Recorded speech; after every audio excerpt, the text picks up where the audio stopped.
하나님이신 줄로 믿습니다. 아멘. 사랑하는 종을 붙드시고 잘 운영해 나가도록 도우시며 이곳에 와서 공부하는 이들이 정말 하나님의 사랑을 깨닫고 하나님의 영광을 위해 일하는 귀한 일꾼들 되게 하여 주옵소서. 아멘. 주께서 이 한 시간을 세우셨사오니 우리에게 은혜 주실 줄 믿사옵고 예수님의 이름으로 감사하며 기도하옵나이다. 아멘.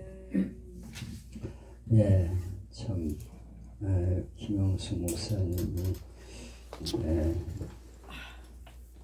경인신학교라는 이름으로 신학을 시작해서 3년째 되었습니다. 제가 같이 한국성서신학원에서 공부를 하면서 가르칠 적에는 저분이 나이가 제일 많은 편에 속해 있어서 저분이 그냥 권사님으로서 교회 섬기려고 공부를 하는 거다 이렇게 생각을 했어요.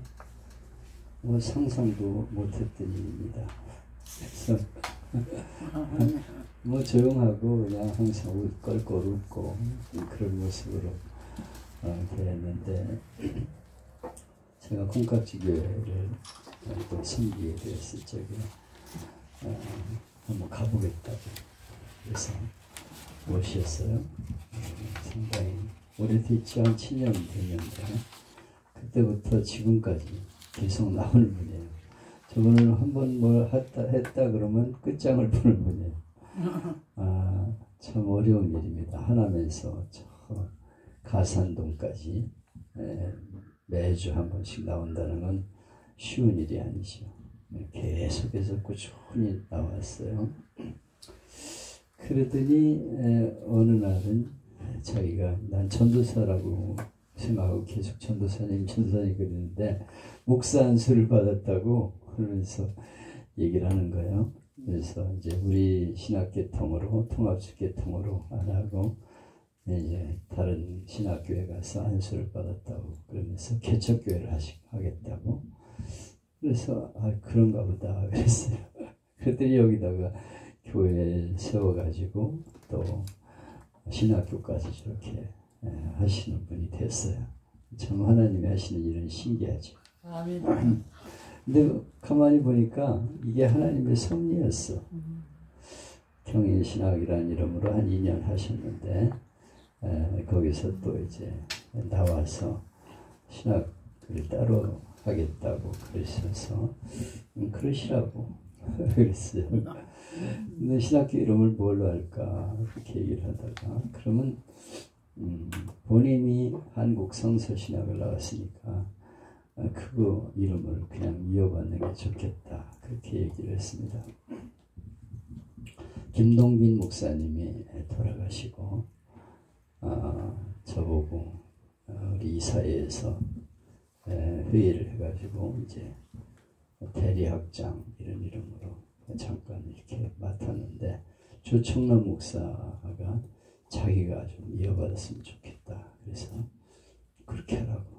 나는 뭐 목회하기도 바쁜 사람이 신학이라는 건 뭐 생각도 못하니까 그랬더니 이제 그리 가서 제가 이제 거기도 또 와서 강의해달라고 해서 가고 그랬는데 거기까지 우리 김 목사님이 와서 이제 공부를 했죠.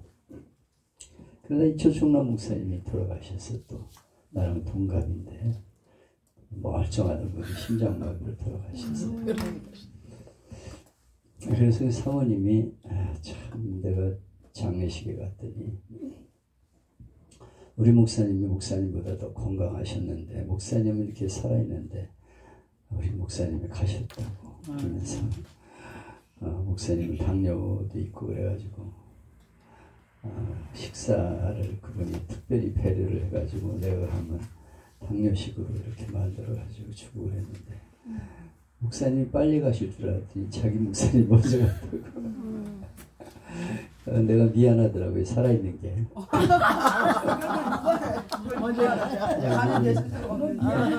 이 말씀을 그렇게 하시니까 그래요. 내가 먼저 가야 되는데 저 목사님 먼저 가셨군요. 보지도 못하고 살아서 죄송합니다. 그런데 오늘 얘기를 들어보니까 이 김 목사님이 신기한 거는 그 김동빈 목사님이 가지고 있던 책, 조청남 목사님이 가지고 있던 책, 이거를 다 가지고 오셨대. 여기 밖에 있는 게 그런 책이래요. 그래서 저기 진열해 놓은 거. 같은 뒤에다 다른 분들도 많이 또 있어? 같은 뒤에다 같은 안에 책장이 있구나. 그리고 또 내가 가지고 있던 책도 이제 많이 왔죠. 그래서 이게 참 신기하다. 어떻게 그렇게 그 김동빈 목사님, 조청남 목사님 책들을 다 이어받아 가지고 이제 한국 성서 신학으로 또 이름도 이어받게 되나 하나님의 뜻이고 섭니다. 그런 생각을 하게 되었습니다. 그게 신기한 일이에요. 이렇게 다 연결시켜 나가고. 하나님 손길이다.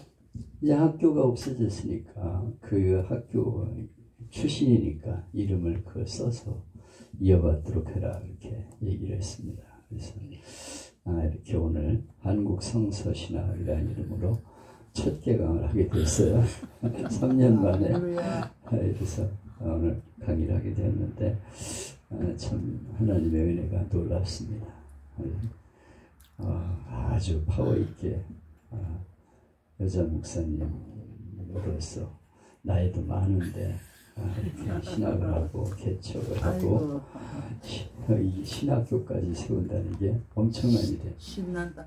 아무리 많이 배웠어도 이 신학교는 세울 생각을 못 하거든요. 그 누가 그렇게 감히 엄두를 내겠습니까? 근데 그런 생각을 또 하면서 이렇게 신학을 하게 되었어요. 그리고 저도 이제 그때 만난 인연으로 이렇게 강의를 2년 동안 해왔습니다. 그리고 오늘 또 새롭게 새 학기를 시작하게 되었는데요. 처음에 강의를 부탁받았을 적에 뭘 맡을 것인가 하는 데 대해서 얘기를 했더니 조직신학을 맡을 사람이 없다. 그렇게 그 전에 학장 뭐라 그러나 그 이름? 그 이름 뭐라 그래? 거기 학장이 그이가 이제 조직신학을 좀 맡아달라. 그래서 그럼 그렇게 하자고. 그래서 처음에 1학기는 구원론에 대해서 강의를 하게 되었죠. 그래서 우리가 하나님의 예정으로 부름을 받아서 예수를 믿게 되고 치인이 나중에 영화, 성화, 영화 그 단계까지 한 학기를 공부했습니다. 이건 너무 중요한 문제이기 때문에 조직신학에 있어서 제일 먼저 다뤄야 되겠다 생각을 해서 제가 강의를 하게 되었습니다. 그동안 목회를 하면서 한 30년 하면서 쌓아놓았던 그런 노하우들 그런 것들을 이제 정리를 할 기회가 되었어요. 제가 이번에 책 낸 것도 우리 목회에 대한 정리입니다. 제 삶에 대한 정리고 목회에 대한 정리예요. 그래서 자서전을 내면서 내 삶을 정리한다는 게 참 중요하구나 그런 생각을 했어요.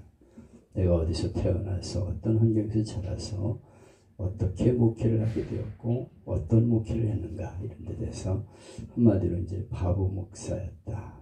나는 행복한 바보 목사였다. 그렇게 주제를 내가지고 책을 내게 되었는데 이런 한 개인의 삶을 정리해보는 기회가 바로 자서전을 내는 것이었는데 그런 기회를 하나님이 주셔요. 신기하게도 하나님이 이끌어 가십니다. 그래서 그 책을 낼 수 있도록 그렇게 전혀 생각하지 않았던 일이었어요. 나는 이제 아동에 대한 책을 내고 싶었어요. 그래서 어린이 동시, 동요 그래서 좀 신앙적으로 아름다운 시를 좀 써서 아이들에게 동요, 동시를 좀 만들어 가지고 신앙을 심어주면 좋겠다. 우리 어렸을 적에는 동요, 동시가 참 아름다웠어요. 뭐 일반적인 동시도 아름다웠죠. 엄마가 손끝에 굴 따라가면 이런 것도 얼마나 서정적입니까? 내용을 그 부르면은 가슴이 칭해지는 그런 노래였어요. 낮에 나온 반달, 하얀 반달은 뭐 얼마나 좋은 시였습니까?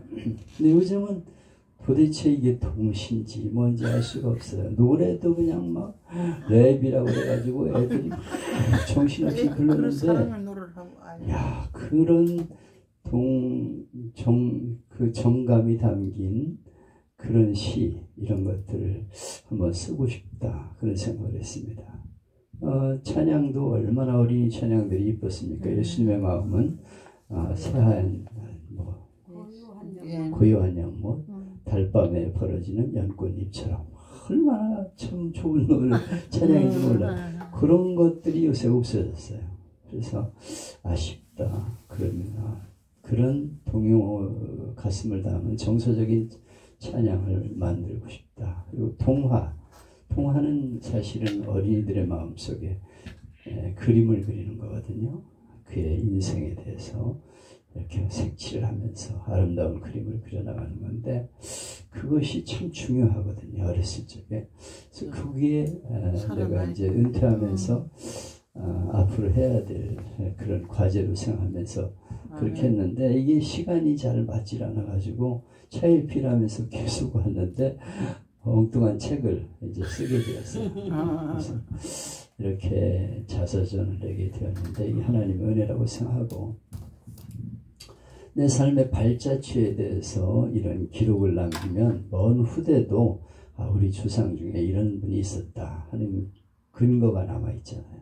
내가 그냥 왔다 가면 어떻게 왔다 갔는지 아무 근거가 없어요. 그러나 이런 책을 내므로써 우리 후손들이 볼 수 있어요.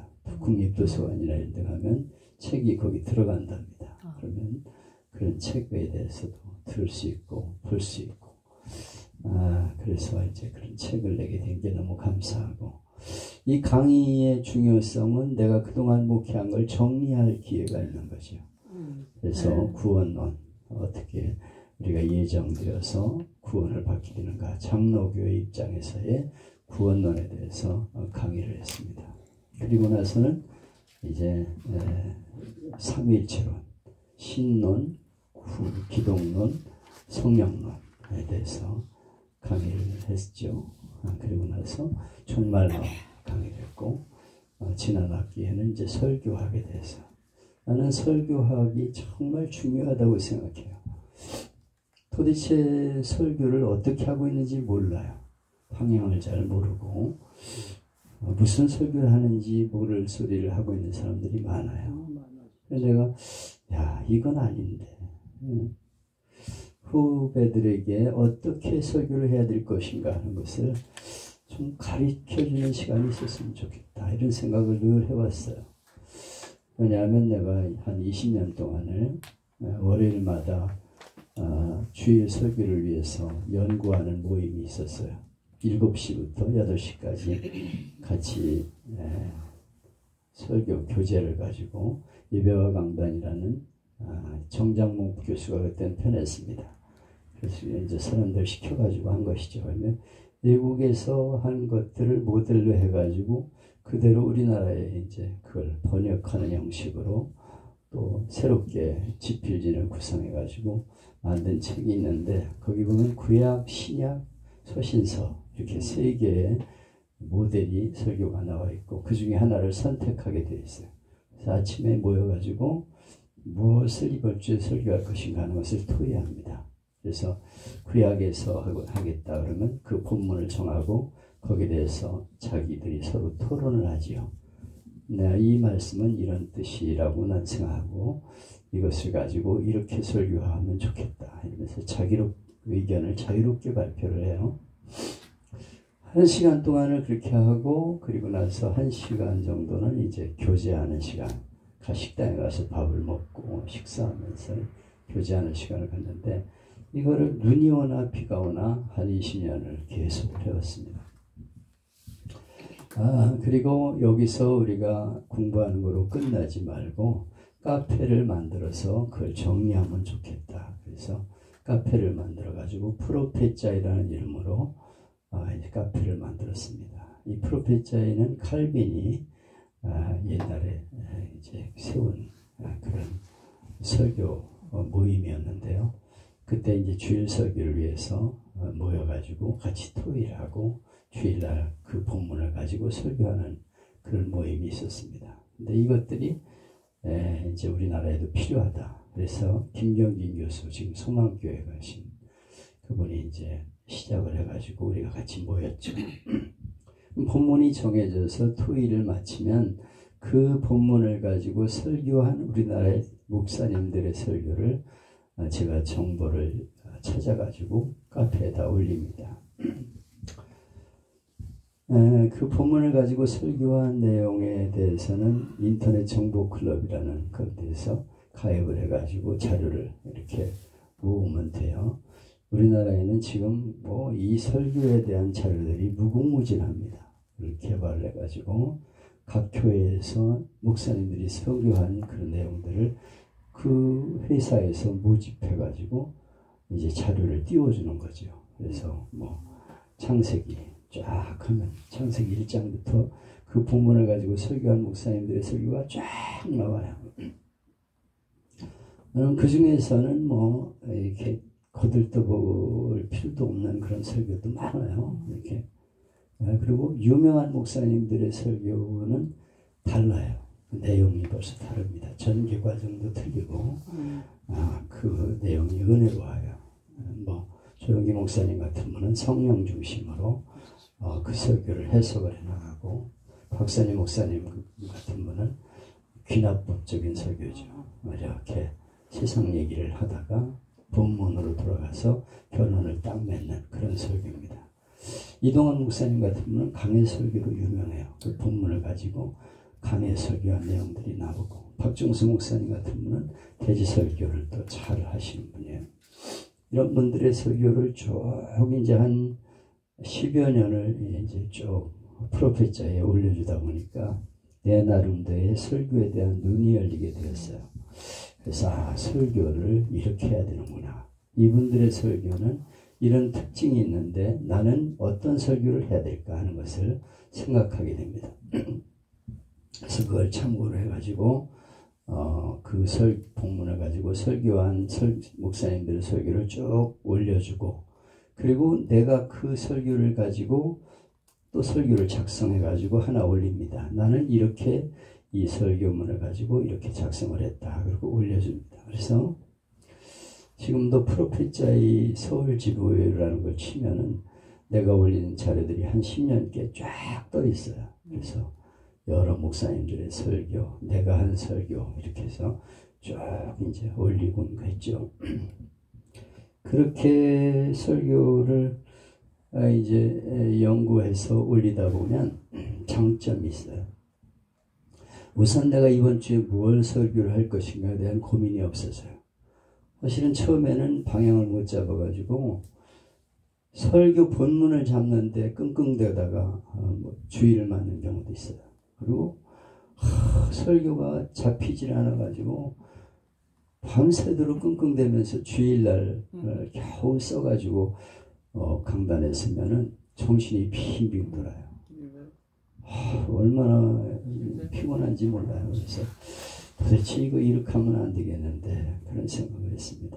나는 또 성격이 꼼꼼한 스타일이어서 그냥 설교를 한 번에 작성하지 않고 3번씩이나 뒤집어요. 어떤 건 뭐 5번이나 뒤집어서 뺄 거 빼고 넣고 막 이러면서 그냥 했는데 옛날에는 그런 자료가 없었을 적엔 다 설교집을 샀어요. 뭐 곽선희 목사님 설교집, 이동원 목사님 설교집 그래가지고 그 본문을 가지고 설교한 것들을 다 여백성경이라는 게 있습니다. 거기다가 다 썼어요. 그래서 이 본문을 가지고 설교한 분들 몇 페이지, 무슨 책 몇 페이지에 설교한 게 있다 그러고서 여백성경 지금도 가지고 있는데 그렇게 해서 설교를 작성을 했었는데 지금은 뭐 본문이 딱 주어지면 거기에 대해 설교한 자료들이 쫙 나와 있으니까 얼마나 좋은 시대인지 몰라요.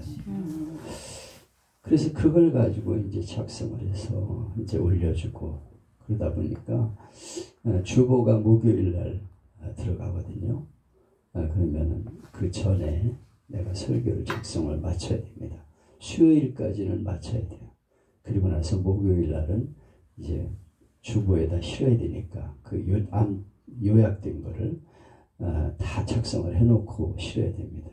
목요일이면 설교 준비가 끝나는 거죠. 그러고 나면 금요일, 토요일 여유가 있어져요. 그래서 충분히 기도하고 시간을 두면서 그렇게 설교 본문을 머릿속에 묵상하면서 이렇게 지내고 그러니까 얼마나 여유가 있고 주일날 편한지 몰라요. 충분히 쉬고 산에도 갔다 오고 하면서 쉬면서 이렇게 하니까 그러니까 본문을 내가 선택해서 무엇 할 것인가를 고민할 필요가 없다. 미리 설교를 작성을 한다는 건 그래서 너무 중요한 거거든요. 그래서 그런 노하우 제가 가지고 있는 10년 동안의 자료를 올리면서 가졌던 노하우들 그거를 좀 가르쳐주고 싶다. 후배들에게. 그래서 설교에 대한 그 억압으로부터 좀 벗어날 수 있게 하고 싶다는 생각을 했었어요. 그런데 이제 이 학교에서, 여기 신학교에서 가르칠 기회가 있어서 그걸 이제 다시 정리를 하면서 설교학이라는 이름으로 이제 제가 정리를 해보게 되는 거죠. 그래서 오늘도 이제 그런 내용을 잠깐 말씀을 드리려고 하는데 저는 신학교 다니면서는 설교학을 두 분에게 배웠습니다. 하나는 곽선희 목사님 설교학에 대해서 공부했어요. 이분은 아주 탁월한 설교자입니다. 자타가 공인하는 설교자예요. 자기는 뭐 교회 대학생 이상이 80%라고 그렇게 자부를 하는 정도니까 아주 지성적입니다. 그리고 논리적으로 딱 지성인들이 들으면 그렇구나 하고 이렇게 무릎을 칠 만한 그런 설교를 하세요. 그래서 그것들을 이렇게 공부하면서 설교는 저렇게 하는구나. 자기가 옛날에 처음 목회할 때 가르쳤던 목사님이 웅변하게 대가였대요. 우리나라. 그래서 너 설교 이거 작성을 해봐. 그리고 본문을 주고 나중에 검토를 하면서 이건 왜 여기 이런 말을 썼어? 이건 필요 없잖아. 그리고 쭉 읽어버리고 왜 여기서는 이렇게 이런 식으로 설교를 했냐 그러고 전부 일일이 코치해가지고 이분이 그렇게 된 거예요. 이 곽선희 목사님이 설교를 그렇게 잘하게 된 배경이 선배가 자기 담임 목사님, 자기는 후배 목사였는데 부목사로 있을 때 가르쳐 줬다는 거예요. 그래서 자기가 그런 설교를 하게 되었다 이렇게 얘기를 해요. 누군가 가르쳐 주는 사람이 필요한 거죠. 그래서 설교에 대한 눈을 띄워주고 자기가 또 거기에 노하우를 쌓아가면서 이제 저렇게 대가가 되는 건데 이렇게 이제 곽선희 목사님한테 배웠고 저 신대원에서는 정장복 교수 그분이 또 유명한 분이었어요. 설교에 대해서 그런데 일반적인 그런 설교학에 대한 강의를 해줬죠. 그분이 그런 건 이제 쭉 제가 공부를 하면서 프로페자에서 매주 설교를 연구하고 내가 자료를 올려주면서 이제 터득한 것 이런 것들을 이제 정리를 해서 이렇게 강의를 하게 되었습니다. 그런데 제가 그렇게 해왔다는 걸 알고 성순성 목사, 성남시망교회 성순성 목사가 목사님 그 아까운 거를 그냥 두지 마시고 우리들에게 좀 가르쳐 주십시오. 그렇게 얘기를 했어요. 제가 이제 은퇴를 하자마자 콩깍지교회라는 교회를 담임하게 됐잖아요. 제 아들이 가산동에 현대아울렛에 가게 되었는데 거기서 이제 신우회 모임을 갔다가 우리가 이렇게 저녁에 성경 공부를 신우회원들이 할만 하지 말고 주일 이렇게 날짜를 정해서 예배를 드리면서 불신자들 이런 이들을 초대를 하자. 그리고 예배를 드리자. 이렇게 그래서 복음화 시키자 이런 생각을 하게 돼서 누굴 설교를 시킬 것인가 하다가 거기에 고무석 집사를 하니까 아니 이 과장 아버지가 목사님으로 은퇴하셨다는데 그분 가서 부탁을 해야지 누굴 세우겠냐고 나한테 얘기를 하는 거예요. 아버님 이런 제안이 있는데 하시겠어요? 그래서 그럼 당연히 해야지. 그리고 거기 가서 이제 콩깍지 교회를 담임하게 되었습니다. 그런 콩깍지 교회는 직장에서의 특성상 1시간 내에 식사까지 마쳐야 돼요. 아주 빨리 점심시간에 와서 식사를 하고 가야 되니까 그러면 예배 시간은 40분 내에 끝내야 됩니다. 찬양 그리고 설교 복음 찬양 하나 마감하고 기도하고 끝나거든요. 그리고 식사를 합니다. 그러면 그 설교가 내가 하늘교회를 담임할 때는 한 6장 내지 6장 반 이렇게 썼어요. 원 1cm로 가로 세로 다 해가지고 원 11포인트로 글씨를 써가지고 6장 이상을 원고를 써가지고 했습니다. 근데 콩깍지교회에서는 그렇게 오래 하면 안 돼요. 40분 내에 예배 다 마쳐야 되니까 20분 정도면 다 끝내야 됩니다. 설교를. 그러다 보니까 긴 설교가 되지를 않는 거예요. 그러면 안 되는 거예요. 그래서 설교를 요약해가지고 설교를 하다 보니까 집중력 있는 설교를 하게 됐어요. 이걸 난 원포인트 설교라고 부르는데 한 가지 주제만을 가지고 설교하는 거예요. 본문을 통해서 하나님이 내게 무슨 말씀을 하시는가 하는 것들을 한 가지 주제, 사랑이면 사랑, 그걸 가지고 처음부터 전개를 해나갑니다. 사랑이 없는 세대에 대해 얘기를 하고 많은 사람들이 사랑 때문에 갈등하는 그런 모습들을 얘기하고 성경은 우리에게 무엇을 말씀하고 있는가. 그러므로 우리는 이렇게 살아야 된다. 적용까지 딱 해서 마감을 하는 그런 설교를 하게 되었죠.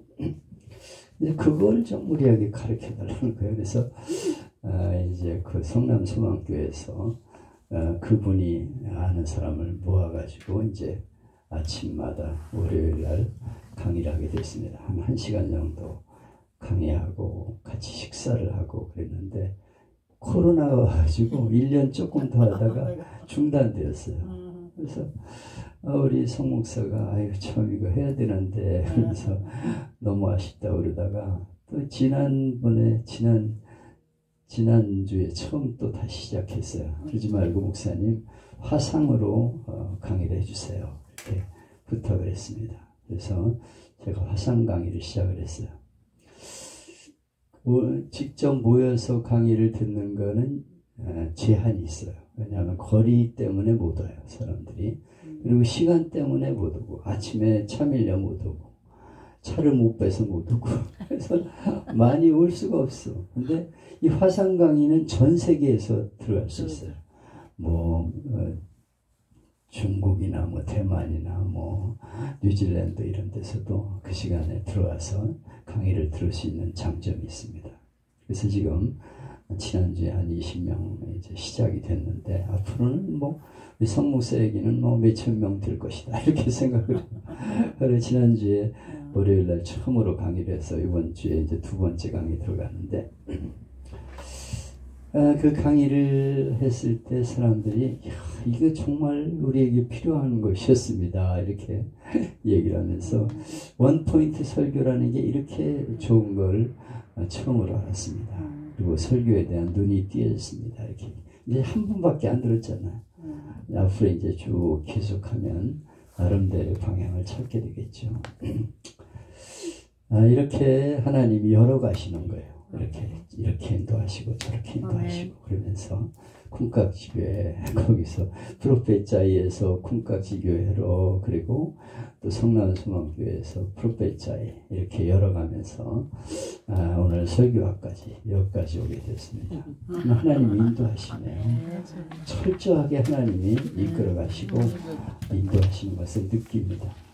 하나님이 언제까지 저를 쓰실지 몰라요. 근데 하나님이 쓰시는 동안 열심히 최선을 다해서 후배들에게 말씀을 좀 잘 볼 수 있는 눈, 이걸 열어줬으면 하는 것이 제 소원입니다. 오늘 설교하기 2학년 2학기에 시작이 되어서 오늘 이제 계속 하게 되는데요. 잘못된 설교는 무엇인가 하는 데 대해서 강의를 먼저 했어요. 이러한 설교는 잘못된 것이다. 한 40개 항목으로 제가 말씀을 드렸습니다. 너무 논문 읽어놓고 헛소리하는 그런 설교를 하면 안 된다.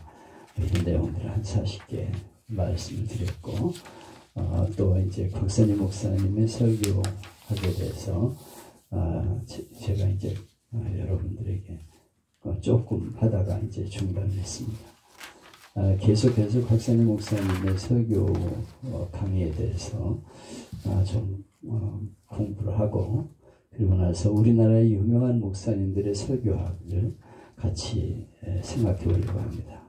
그래서 목하는 목사님은 뭘 강조했고, 어떻게 설교를 준비했고, 어떻게 하라고 말하는가 하는 데 대해서 이런저런 분들의 설교를 같이 생각하면서 은혜를 나누려고 합니다. 내가 설교하는 것은 원포인트 설교고요. 주제 하나를 놓고 끝까지 가는 설교고요. 쉽고 재미있고 감동적으로 쉽게 4학년 아이가 알아듣는 설교. 한경지 목사님이 늘 강조하는 게 4학년 아이가 알아듣는 설교를 해야 된다.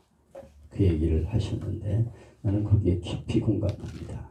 무슨 소리인지 모르면은 머릿속에 들어오질 않거든요. 그래서 어린이 설교를 잘하는 사람이 청년 설교를 잘한다는 거예요. 왜?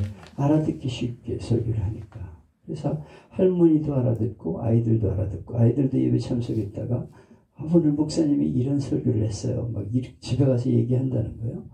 그거 너무 중요해요. 근데 한경희 목사님은 철학을 공부해서 4학년 아이 알아듣는 설교가 아니고 조금 어려워. 철학적인 내용들이 들어있어서. 근데 기본은 4학년 아이가 알아듣는 쉬운 설교. 그리고 재미있어야 돼요.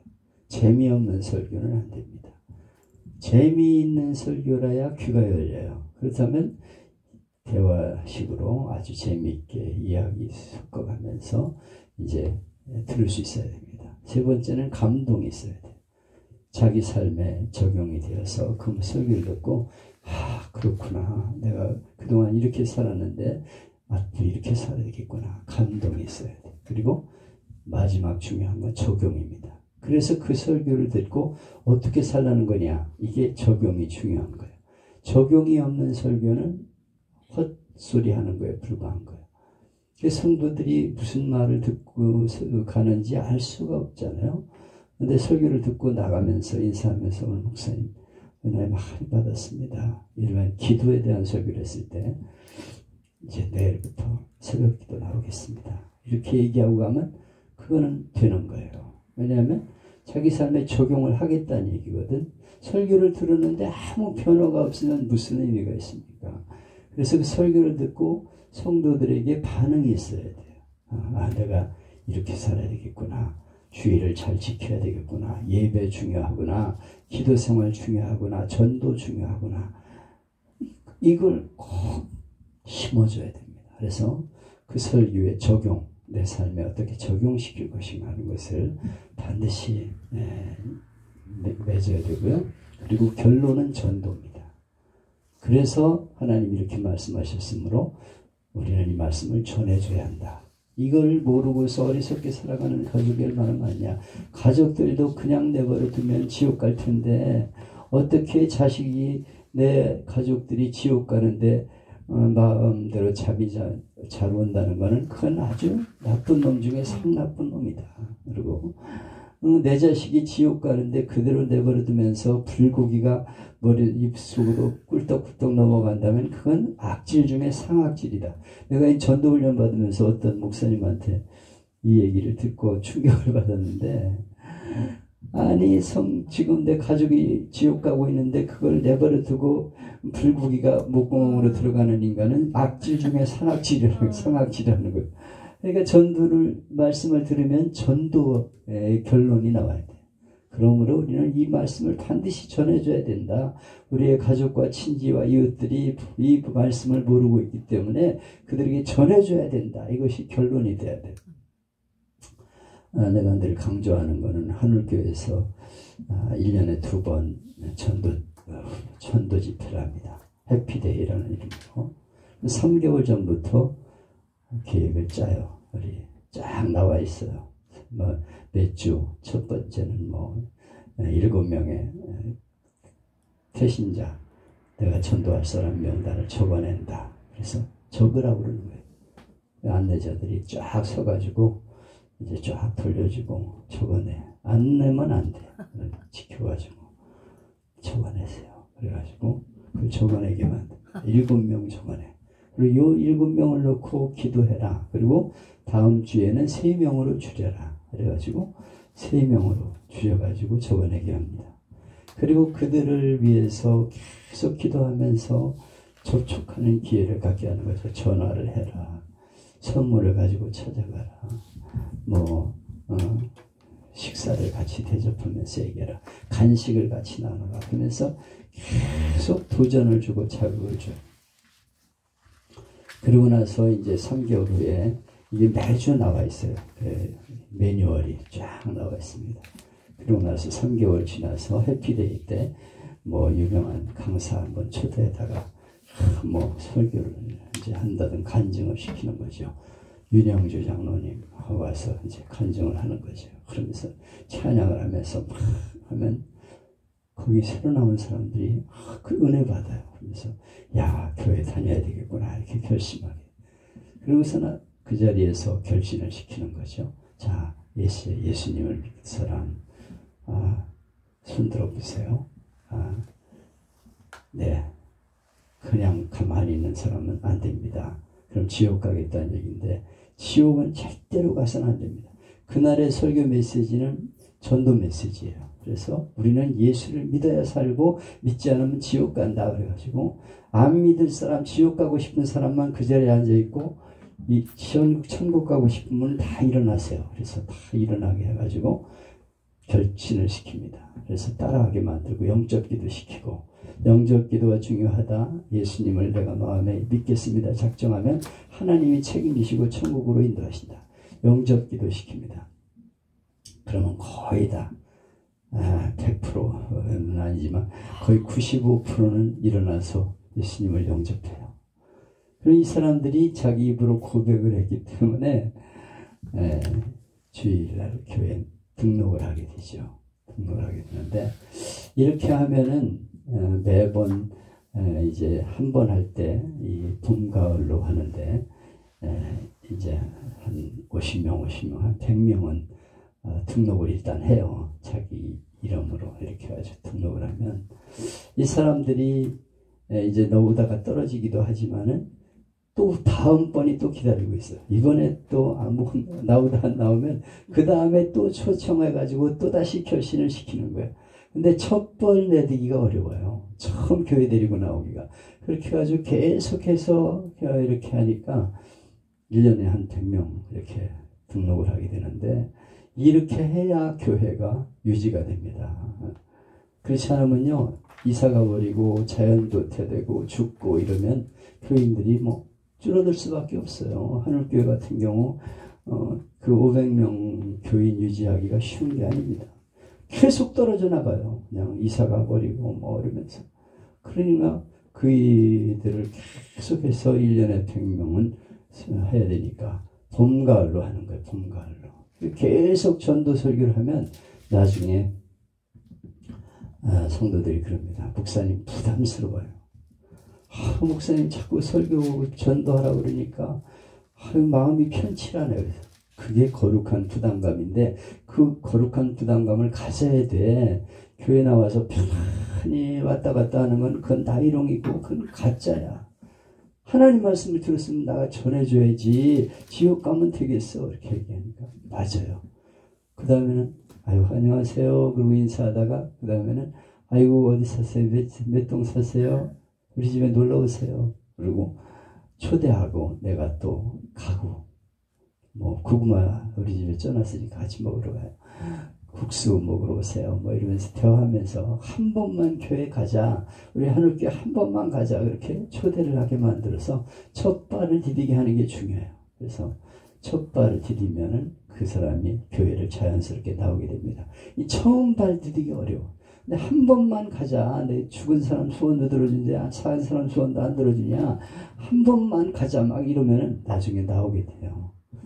그래서 그거를 계속 하는 것이 중요하다. 그래서 나는 우리 교회마다 1년에 2번은 해피데이를 반드시 해야 된다고 생각해. 이거는 아주 조직적으로 3개월을 계속해서 또 하고 또 하고 이렇게 1년에 6개월을 전도하면요, 전도하는 분위기로 교회가 다 바뀌게 돼요. 그리고 사람을 만나면 전도해야지 이런 생각이 들게 돼 있어요. 그래서 머릿속을 완전히 전도로 채워야 돼요. 그래서 모든 설교의 마지막 결론은 전도. 그리고 또 전도 작정해가지고 해피데이로 3개월, 6개월을 몰고 나가는 그런 목회를 해야 된다고 생각하고 있어요. 그래서 설교학의 가장 중요한 결론은 전도다. 전도하지 않는 교회는 사명을 다하지 못하는 것이다 하는 것을 꼭 기억해야 되고, 설교할 적에 결론을 꼭 전도로 맺도록, 몇 마디라도 괜찮아요. 전도로 꼭 맺도록 그렇게 하는 교회가 되어야 한다 하는 내용을 제가 강조하고 싶습니다. 오늘은 강의 너무 많이 시간이 지났는데 시간은 많으니까 설교 분류에 대해서 여기 해놨는데요. 설교의 분류를 해보면 본문 설교가 있어요. 이것은 본문 자체를 가지고 설교하는 거죠. 아까 우리 김영숙 목사님이 귀신 들린 얘기를 했는데 이게 본문 설교예요.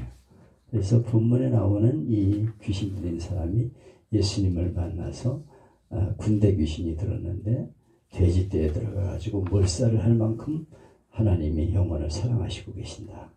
얼마나 좋은 설교입니까?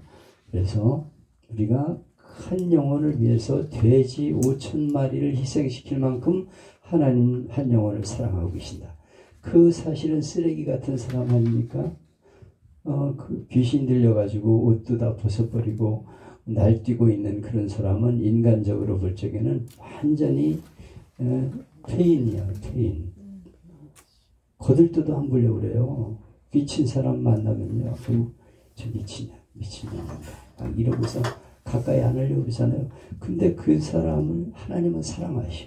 그래서 그 한 사람을 위해서 돼지떼 2,000마리, 2,000마리를 몰살시킬 만큼 군대 귀신이었기 때문에 사람 속에 들어가 있는 게 한 마리가 아닙니다. 귀신이. 이 축사를 해보면요, 아주 엄청난 군대 귀신이 들어가 있어요. 그 안에. 거기서 네가 여기 대장이 누구야? 그러면은 나중에 이제 밝히는데 대개 불교가 셉니다. 불교가 대장 노릇을 해요. 거의가 사람 속에 들어가 있는. 조상적부터 불교를 쭉 섬겨왔던 그런 사람들은 불교 귀신이 그 안에 들어가서 대장 노릇을 하고 있어요. 그거를 내쫓아야 돼요. 처음에 한 마리 나간다고 그래서 나간 게 아닙니다. 또 누가 있어? 지금 속에 누가 있어? 그러고 물어봐가지고 나중에 이제 나는 공자 귀신이다, 유교 귀신이다, 조상부터 섬기는 제사 귀신이다 밝히거든요, 정체를.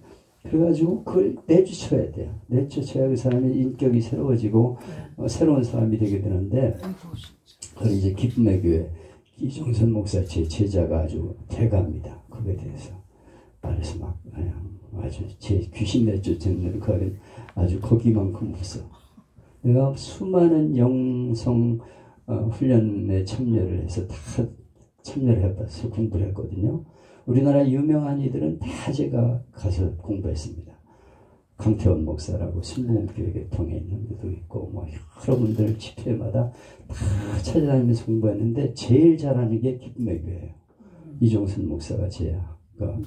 전도사 생활할 적에 고등부 회장이었는데, 중고등부 회장이었는데 아주 목회를 그렇게 어떻게 이제 장신대 나와가지고 그런 귀신 쫓는 거 하는 사람은 없습니다. 왜냐면 장신대는요, 아주 이 사람 얘는 서강대학 나왔는데 사학국 출신을 했고 아주 엘리트 아닙니까? 이런 사람이 귀신 쫓는 사역을 한다는 건 참 어려운 일이에요. 근데 그걸 해가지고 그냥 우리나라의 수많은 교역자들 외국에 나가가지고 외국에 있는 사람들 초대해요. 그냥 티켓 줘가면서 초대해가지고 그 외국에서 사역을 하게 만들고 뭐 무슨 중국인이 뭐 무슨 대만인이 이런 사역자들을 초대해가지고 아프리카 이런 데서 초대해가지고 여비를 다 주면서 이렇게 훈련시켜가지고 가서 사역을 하게 만드는 그런 일을 하는데 한번 가볼 필요가 있어요. 그래서 온라인도 하고 이제 집회도 하고 그렇게 두 가지를 한다고 그러더라고. 3일인가 공부하는데 한 15만 원이라고 그런 것 같아요. 그래서 가서 공부를 할 수 있도록 그렇게 하는데 건물도 지금 잘 졌어요. 옛날에 내가 가서 훈련 받을 적에 내가 처음부터 끝까지 내가 다 참여해 봤어요. 고급방까지. 왜냐하면 이게 헛소리 하는 거 아닌가 그러고 들어봐야 되니까. 한 번 제자는 영원한 제자예요. 그래서 항상 신경을 쓰는 거예요. 그래가지고 내가 다 참여했어. 그때는 사우나에 가서 잠을 자면서 내가 참여했어. 이건 뭐 2시까지 해. 그냥 얼마나 열심히인지 그냥 우리 아내랑 같이 가가지고 사우나 가서 그냥 아니 내가 사우나 다닐 그런 나이입니까? 그냥 거의 은퇴할 때까지 돌아다녔는데 회비 다 내고 회비 그냥 깎아주지도 않아. 다 받아. 그리고 또 그냥 사우나 가서 잠자야 되고 그런 처지인데 지금은요 너무 시설이 잘 돼서 그 안에 다 교회 안에 쉴 수 있게 그렇게 만들어 놨어. 아주 잘 해놨어. 그래가지고 거기서 이제 훈련을 지금 시키고 있는데 이 사람은요 직접 나오게 해요. 지금 기도받을 사람 나오라고 그러면 목사들도 나오고 목사님 자녀들도 나와요. 그래서 막 기도합니다. 탁 손 얹고 기도하면요 목사들도 막 아우성을 치는 거예요. 너 지금 언제부터 들어가서 목사님 목회를 방해했어? 그러면 내가 언제부터 들어갔다? 언제 우리 조상 때부터 네 할머니 섬기는데 할머니 때 들어갔다 그러고 집안에 귀신이 들어가 있다니까. 그거 다 그냥 끌어내게 만드는 거예요. 나와! 무슨 명령을 하고 하고 막 토하고 막 난리를 쳐. 안 나가 안 나가. 나와! 예수 이름 명하노니 나와. 그러면 하고서 막 나가. 직접 눈으로 보여줘. 눈앞에서. 그러니까 그건 부인할 수가 없다니까. 그렇게 하나님이 한 영혼을 사랑하신다. 이 쓰레기 같은 인간, 정신병자, 귀신 들려가지고 옷도 벌거벗고서 막 돌아다니는 인간, 전 미쳤어, 저는 미쳤어 이러는데 하나님의 보기에는 그 한 영혼이 귀한 거예요. 아멘. 그래서 그를 나가게 만들어서 군대 귀신이 돼지떼에 들어가서 2,000마리가 몰살할 만큼 하나님이 사랑하신다. 아멘. 사실은 오늘 메시지에서 그게 강조돼야 돼요. 본문설교할 적에. 그래서 하나님이 사랑하는 그 한 영혼, 그 정신병자 미친 거 남들에게 다 포기되어야 할 그 인생을 하나님이 사랑하셔서 그 영혼을 구원하여 주셨다. 바로 미친 것 같은 우리도 하나님이 사랑하고 계시고 포기해야 될 인간 같은 분도 하나님이 사랑하신다. 저 인간은 저건 도저히 안 돼. 구제불능이야. 그도 하나님이 사랑하신다는 걸 우리가 잊지 말아야 된다. 메시지의 핵심이 그렇게 나와야 되는 것이죠.